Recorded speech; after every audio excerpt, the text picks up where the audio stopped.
Hi friends, welcome to our channel. మా channel కొత్తగా చూస్తున్న వాళ్ళు ప్లీజ్ సబ్స్క్రైబ్ చేసుకోండి. పిల్లలు ఈరోజు కథలోకి వెళ్లే ముందు నిన్నటి పొడుపు కథ ఆన్సర్ చెప్తాను. మెడ ఉంది కానీ తల లేదు, చేతులు ఉన్నాయి కానీ వేళ్ళు లేవు, నేనెవరిని? దాని ఆన్సర్ వచ్చేసి చొక్కా.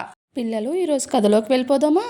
ఒక అందమైన అడవి ఉంది. అందులో జంతువులన్నీ ఎంతో సంతోషంగా ఆనందంగా జీవిస్తున్నాయి. సడన్ గా అడవి కాలిపోతుంది. ఏమవుతుందో తెలియట్లేదు వాటికి.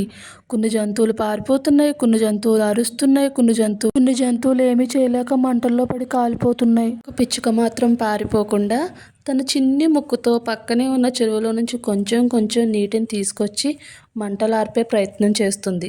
అది గమనించిన కొంగ పిచ్చుకతో ఇలా అంటుంది: ఓసి తిక్కదానా, నీవు చూస్తే పిడికడంతా లేవు, నీ చేత ఏమవుతుంది?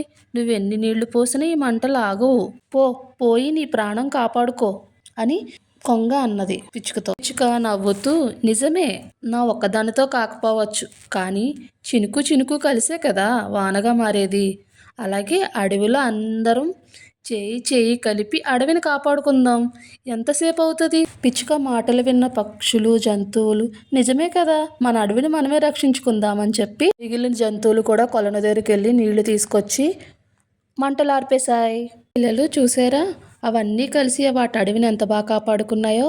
ఈ కథలో నీతి ఏంటంటే, టీం వర్క్ చేస్తే ఎంతటి కష్టమైన పనినైనా చాలా సింపుల్గా చేసేయవచ్చు. అది ఈ కథ యొక్క నీతి.